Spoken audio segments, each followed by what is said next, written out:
Hey y'all, and welcome to this week's live cast. Unfortunately, there is no opening theme song today. There's no intro music for today's live cast because, like many of you, I am grieving about the condition of this nation. There's nothing joyous about this moment in our nation's history, and at present, there is no cause for jubilation that I can see. Because, like many of you, I've been held captive to every breaking news moment that airs. As reports have begun to unveil details concerning the insurrection of January 6th, the truth surrounding the depth of this attack has grown ever darker. As of now, according to the director of the FBI, it would appear that some of our lawmakers, members of our own United States Congress, may have helped coordinate the attack on January 6th. They did not seek to organize a protest of free speech that may disrupt the nation and perhaps at worst damage government property, but they helped to orchestrate an act of terror that sought to hold elected officials hostage and even execute our democracy's elected leaders on live television. It is disturbing, to say the least. And I'm well aware that the expectation many of you have of me is to provide you with some sort of comfort during these trying and troubled times, and I sincerely apologize because I cannot do that. For I am just as restless as you are, and I refuse to sugarcoat harsh truth to those who follow these live casts and to my congregants. Because we're justified in our present anxiety and our concern for the future of this nation. It's more than warranted right now. And I think, or I believe rather, with all my heart, that we must lean into the present discomfort. Because the disturbing reality is that we cannot be sure of what the rest of this weekend and the coming week, what the inauguration, what all of these events that are about to unfold before us, we can't be sure of what's going to happen, and we can't be certain of how things are going to go. There are more U.S. troops deployed on American soil presently than there are in every foreign nation combined. More U.S. troops on our own soil than there are abroad. And I don't rejoice in the presence of our military in many scenarios globally, but that previous statistic about having more American troops in our own nation right now deployed against its own citizens, that troubles me deeply. And I can't believe that 20,000 plus troops are sleeping in the Capitol for no reason at all, or out of an abundance of caution. The Pentagon and the FBI have communicated to the American populace that there are disclosures concerning this attack that have yet to have been revealed to the public, and this hidden knowledge is said to be absolutely horrifying. Now, what brought us here? What led us as a nation, as a sovereign nation? What brought us to this point? Fundamentalist extremism, intolerance, which both happen to be the bedrock of Christian nationalism, has brought us here. And the origin of which come from the Roman Empire. We can trace things all the way back to Rome, because prior to the life of Christ, Rome had always been a place of diverse religious opinions and views and practices. It was a cultural epicenter of various faiths that were considered to be harmless by nature, according to the Roman Empire. Religious diversity was one of the few positive realities of Roman rule, and this empire was accepting of many other faiths prior to the emergence of Christianity. But there was one imperial practice that was palpable among all the diverse inhabitants of Rome: dominance. Where Rome was tolerant of spiritual differences and views, they believed their government, their architecture, and Roman infrastructure to be superior above all others. And Christianity had the misfortune of being birthed in the midst of such vile cultural beliefs. And when Christianity became nationalized, the idea of cultural dominance became entangled with theological beliefs, forever tainting a faith that once declared justice, love, hope, and peace to govern the lives of all adherents to the gospel. And I cannot help but wonder if this is the moment when the church betrayed its own heritage. The Christian faith emerged from rebellion and nonviolent agitation and resistance to corrupt imperial rule, and it would then be wielded by Rome for its own conquest. It's utterly antithetical to the story of Jesus, to the very essence of the gospel. The Christian faith has been struggling with this identity crisis, for lack of a better term, for far too long, and I'm not sure how much longer this nation and the world can take our passive approach at dismantling the influence of such practices. As I am preaching this sermon right now, I had to throw out my original content for this Sunday because a man with over 500 rounds of ammunition was just apprehended while he attempted to use a fake ID to gain access to the grounds for the Capitol's inauguration ceremony. Why would he seek to commit such an act of tyranny in America? And I think it's because he believes his views, his faith, and his political identity are superior to everyone else's. Sound familiar? Sounds a lot like Roman cultural values to me. And we're still dealing with this centuries later. And these values of ideological dominance that drove ancient empires like Rome to rise and ultimately cause them to crumble, it's time for that to end. And this means that spiritual communities have serious evolutionary steps that need to be pursued yesterday.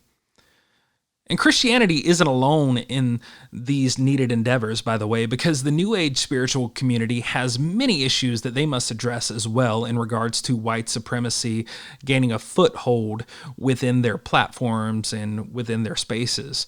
But regardless of how this toxic notion of dominance presents itself, there is a party that's going to hinder the extermination of domination and white supremacy from our midst, and it's not the believers of such cultural atrocities, but the moderates who seek to compromise with them, which ultimately enables these ideals to continue.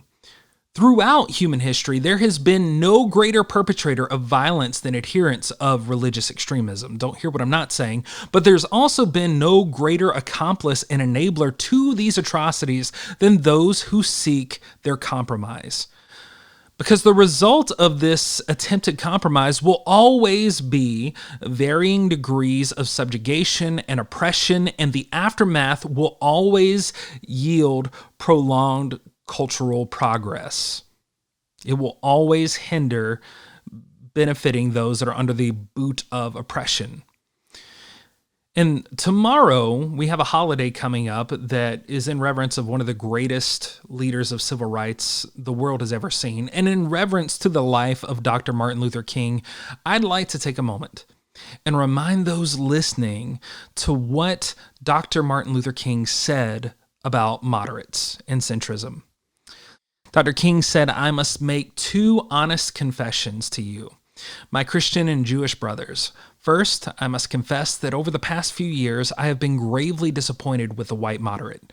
I have almost reached the regrettable conclusion that the black community's greatest stumbling block in his stride toward freedom is not the white citizen's counselor or the Ku Klux Klanner, but the white moderate, who is more devoted to order than to justice, who prefers a negative peace, which is the absence of tension, to a positive peace, which is the presence of justice, who constantly says, I agree with you in the goal that you seek, but I cannot agree with your methodology of direct action, who paternalistically believes he can set the timetable for another man's freedom, who lives by a mythical concept of time, and who constantly advises black people to wait for a more convenient season.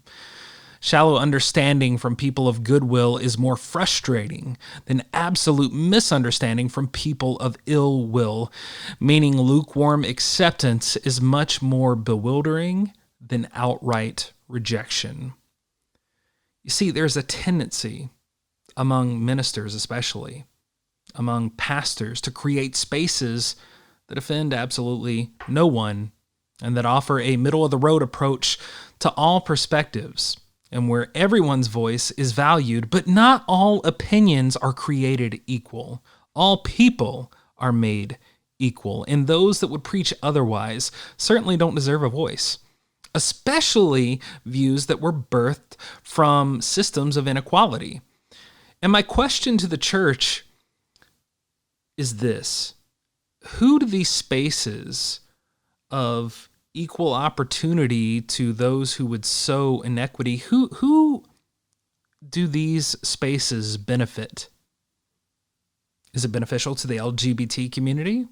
I mean, is it really beneficial and uplifting for the LGBT populace to be among people that believe their God-given sexuality is worthy of eternal damnation? Is that really helpful? Are these spiritual spaces affirming to people of color? I mean, are we really going to sit here and believe that these spaces that claim to be a wellspring of life and life in abundance are really beneficial to people of color if we don't seek to uproot systemic injustices that rob them of an abundance of opportunities? Does conspiracy and anti-science create wholesome community during a pandemic that would have people refuse life-saving medications and take necessary precautions that would save the lives of thousands of people?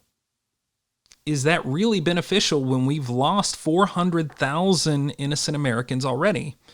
Does anti-science safeguard those in our churches from coming climate crises when climate change is denied by an alarming number of American Christians?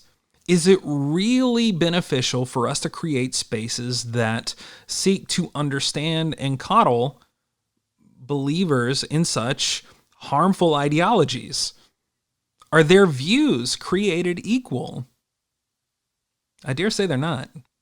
Because their understandings, their views, their proclamations, they're grounded in the belief that their voice is superior to others. It is a direct result of a religion that has been co-opted by dominance. So can we stop pretending that there are two sides to every debate? There are gray areas in life, I will give you that, but there are times when there is no gray area and things really are just right or wrong. And if anyone should have learned this lesson by now, it's America. I mean, if anyone should have realized this in the recent past, it's America. Our nation is on lockdown right now because the church has been conditioned not to stand up.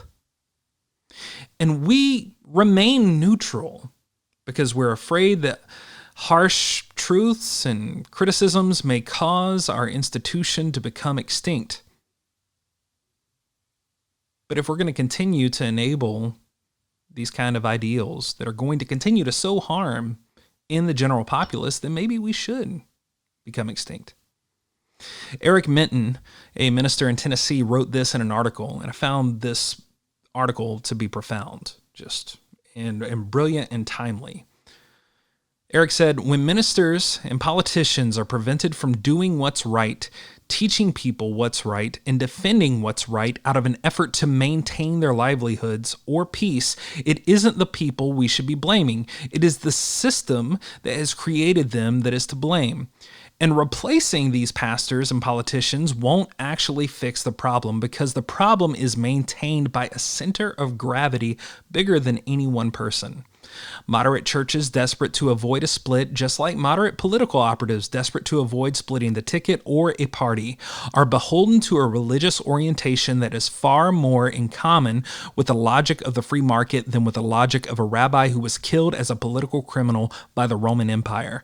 The belief that more time, more discussion, more years in office, more Bible studies, more prayer, more equivocation, more passivity, more existence will one day be saving is the selfsame belief that more more money and more economic growth will one day be enough. It will never be enough. That's the whole point. A system or political orientation or a religious body that refuses to risk its own death, demise, or loss of influence for the sake of something meaningful and redemptive is one that has long since rejected the teachings of a God willing to die for the world, even if the world never returns the favor. I'm saying you don't get to be people of the resurrection if you aren't willing to die first. Christendom as we know it needs to evolve or die trying. Not Christian theology per se, but the system that has sown tremendous harm to the public needs to be laid to rest. But it will never happen overnight. It's not going to come without great sacrifice. And I cannot guarantee that this coming week will not be saturated with trauma and tragedy that has been coddled and nurtured in the church. But I can assure you that this church and this pastor is committed to extinguishing the ideological source of dominion regardless of the outcome. And that begins with the public denunciation of white supremacists, conspiracy theorists, anti-scientists, sexism, and all of these other atrocities from the pulpit, and to stop seeking compromise or unity with such cultural filth within the church. There was a rabbi that was willing to die to seek change, willing to be denounced, willing to be executed for demanding better and condemning those who would perpetuate harm. And on the night this rabbi was betrayed, they took bread and they broke it, and they said, "This is my body, broken for you. Take and eat in remembrance of me." Likewise, they took a cup and they poured out some wine, and they said, "This is my blood, poured out for you. Take and drink, and as often as you do, do so in remembrance of me." Church, as we take of the grain and drink from the cup, let us remember that we are meant to disrupt ideologies that sow harm. Let us be willing to die if necessary to seek change that benefits all those on the margins. Until next week, love y'all. Grace and peace. And now, may the revolution of Jesus go with you wherever it may send you. May it guide you in healing this wasteland and protect you through the storm. May it lead you through this world seeking the justice it demands for you and for others. And may it bring you home preparing to continue love's mission beyond your doors. Grace and justice to you.